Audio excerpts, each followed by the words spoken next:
নমস্কার বন্ধুরা, আজ আমি আপনাদের বলবো ভাতৃদ্বিতীয়া বা ভাইফোঁটা কি। হিন্দু ধর্মাবলম্বীদের কাছে ভাইফোঁটা অত্যন্ত গুরুত্বপূর্ণ উৎসব। এটি ভাতৃদ্বিতীয়া বা যমদ্বিতীয়া নামেও প্রসিদ্ধ। দীপাবলির দুদিন পরে কার্তিক মাসের শুক্লপক্ষের দ্বিতীয়া তিথিতে ভাইফোঁটা পালিত হয়। এই দিনে বোনেরা তাদের ভাইদের কপালে তিলক লাগায় এবং ভাইদের সুখ সমৃদ্ধি এবং দীর্ঘায়ুর জন্য হাত জোড় করে যমরাজের কাছে প্রার্থনা করে। এই উৎসবটি ভাই ও বোনের মধ্যে স্নেহ ও ভালোবাসার প্রতীক হিসাবে বিবেচিত হয়।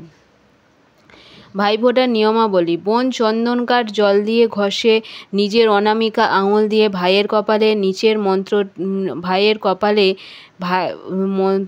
এই মন্ত্রটি পড়তে পড়তে 3 বার ফোঁটা দেয়।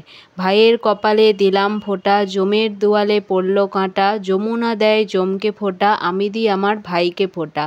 যমুনার হাতে ফোঁটা খেয়ে যম হলো অমর, আমার হাতে ফোঁটা খেয়ে আমার ভাই হোক অমর। কেন, কিভাবে শুরু হলো ভাইফোঁটা উদযাপন? স্কন্দ পুরাণে উল্লেখ আছে যে এই দিনে যমরাজকে প্রসন্ন করলে উপাসক কাঙ্ক্ষিত ফল লাভ করেন। এটি উদযাপনের পিছনে একটি পৌরাণিক কাহিনীও রয়েছে, যম ও যমীর কাহিনী। হিন্দু পুরাণ অনুসারে ভাই বোনের এই পবিত্র উৎসবের কারণ সূর্য, কন্যা যমুনা ও পুত্র যম। সূর্যদেব বিবস্বান এবং তার পত্নী সাঙ্গার 2 যমজ সন্তান ছিল, এক পুত্র যম এবং কন্যা যমুনা। কিন্তু একটা সময় এলো যখন দেবী সাঙ্গা এবং তার স্বামী সূর্যদেবের তাপ সহ্য করতে না পেরে তিনি সূর্যদেবের কাছে তার ছায়া রেখে উত্তর মেরুতে তপস্যা করতে যান। ঠিক যেমন রামের বনবাসকালে সীতামাতা তার ছায়া অর্থাৎ ছায়া সীতাকে পাঠিয়েছিলেন রাবণকে ভিক্ষা দেবার জন্য এবং প্রকৃত শিক্ষা সীতা কুঠিরের মধ্যেই ছিলেন। রাবণ ছায়া সীতাকে প্রকৃত সীতা ভেবে অপহরণ করে।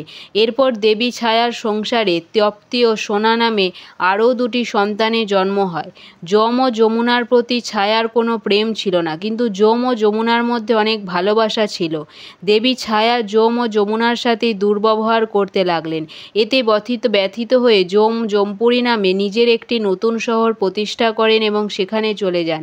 একসময়ে যমুনা তার ভাই যমকে যমপুরীতে পাপীদের শাস্তি দিতে দেখে ভীষণ দুঃখিত হন, তাই তিনি গোলকে থাকতে শুরু করেন। শাস্ত্র অনুসারে যমুনা তার ভাই যমকে খুব ভালোবাসতেন। তিনি বারবার তার ভাইকে যমকে তার বাড়িতে এসে খাবার খাওয়ার জন্য অনুরোধ করতেন। ইচ্ছা থাকা সত্ত্বেও যমরাজ তার কাজে ব্যস্ত থাকায় বোন যমুনার বাড়িতে যেতে পারছিলেন না। এভাবেই সময় কাটছিল। বহুদিন পর একদিন যমের মনে পড়ল তার বোন যমুনার কথা এবং তার বোনের বাড়িতে যাওয়ার সিদ্ধান্ত নেয়। কিন্তু যমরাজ ভাবলেন, আমি প্রাণহরণ করতে যাই সকলের গৃহে, কেউ আমাকে তাদের বাড়িতে আমন্ত্রণ জানাতে চায় না। আমার বোন সদিচ্ছা নিয়ে আমাকে বহুদিন ধরে আমন্ত্রণ করছে, তা পালন করা আমার কর্তব্য। যমুনা যেহেতু পাপীদের শাস্তি দিতে দেখে ভীষণ কষ্ট পেয়ে যমপুরী ত্যাগ করেছিলেন, তাই বোনের বাড়িতে আসার সময় যমরাজ নরকে বসবাসকারী জীবদের মুক্তি দেন। এরপর তিনি তার দূতদের যমুনার সন্ধান করতে বললেন, কিন্তু দূতেরা তাকে খুঁজে বের করতে সফল হয়নি। তারপর যমরাজ স্বয়ং গোলকে গেলেন।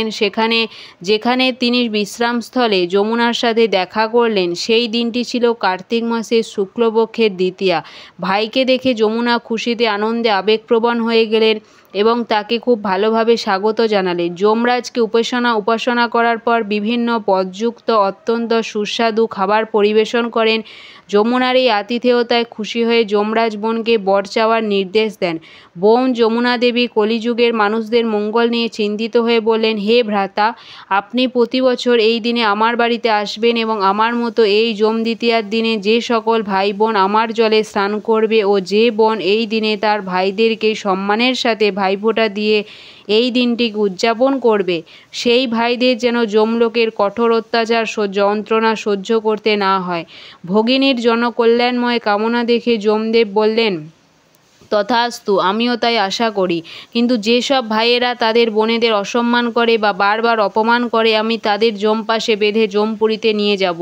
কিন্তু তারপরও যদি সে তোমার জলে স্নান করে সূর্যদেবকে অর্ঘ্য নিবেদন করে, তবে সে স্বর্গে স্থান পাবে। সেই থেকে বিশ্বাস করা হয় যে এই দিনটিতে যে ভাই বোন হাত ধরে যমুনায় ডুব দেবেন এবং তার নরক থেকে মুক্তি পাবেন। যে কারণে শতাব্দীর পর শতাব্দী ধরে আজও ভাইফোঁটার দিনে ভাই বোনেরা যমুনা নদীতে স্নান করতে সমবেত হয়। ভাইফোঁটা উদযাপনের ধর্মীয় গুরুত্ব। স্কন্দপুরাণে ভাইফোঁটা অর্থাৎ ভাতৃদ্বিতীয়া সম্পর্কে বলা হয়েছে যে কার্তিকে শুক্লা দ্বিতীয়ার দিন যমুনা তার ভাই যমকে অর্থাৎ যমরাজকে বাড়িতে পূজা করে সম্মান করেছিলেন এবং নিজ হাতে বিভিন্ন পদযুক্ত অত্যন্ত সুস্বাদু খাবার তৈরি করে ভাইকে খাওয়ান। ভাইফোঁটা উপলক্ষে যমরাজ তার বোন যমুনাকে বর দিয়েছিলেন যে যম দ্বিতীয়ার দিন যে ভাই তার বোনের কাছ থেকে ফোঁটা ও তার বোনের তৈরি খাবার গ্রহণ করবে তার অকাল মৃত্যুর ভয় থাকবে না। এমনটা বিশ্বাস করা হয় যে এই দিনে যে ভাই বোনরা মথুরার যমুনার বিশ্রামঘাটে স্নান করেন তাদের অকাল মৃত্যুর ভয় থাকে না। পুরাণ অনুসারে এই দিনে করা যমরাজের পূজায় যমরাজ প্রসন্ন হন এবং কাঙ্ক্ষিত ফল প্রদান করেন। কৃষ্ণলীলায় ভাইফোঁটা অনুষ্ঠানের উল্লেখ আছে কি নরকাসুর নামে এক দৈত্যকে বধ করার পর যখন কৃষ্ণ তার বোন সুভদ্রার কাছে আসেন তখন সুভদ্রা তার কপালে ফোঁটা দিয়ে তাকে মিষ্টি খেতে দেন। সেই থেকে ভাইফোঁটা উৎসবের প্রচলন হয়। যমুনার একটি স্থান কালিয়দহ নামে পরিচিত। কার্তিক মাসের শুক্লাপক্ষের দ্বিতীয়ার সকালবেলায় শ্রীমতী রাধারানী সহ অন্যান্য গোপীরা স্নান করছিলেন। রাধারানী গোপীদের কাছ থেকে শুনলেন সেদিন ভাইফোঁটা উৎসব। কৃষ্ণের জ্যাঠামশাই উপানন্দের কন্যা সুনন্দা সেদিন কৃষ্ণ ও বলরামকে সুন্দর করে সাজিয়ে তাদের ললাটে চন্দনের ফোঁটা দিয়ে নানাবিধ মিষ্টান্নাদি ভোজন করিয়েছেন। কৃষ্ণ বলরাম ও বোন সুনন্দাকে নতুন বস্ত্র অলঙ্কারাদি দান করেছেন।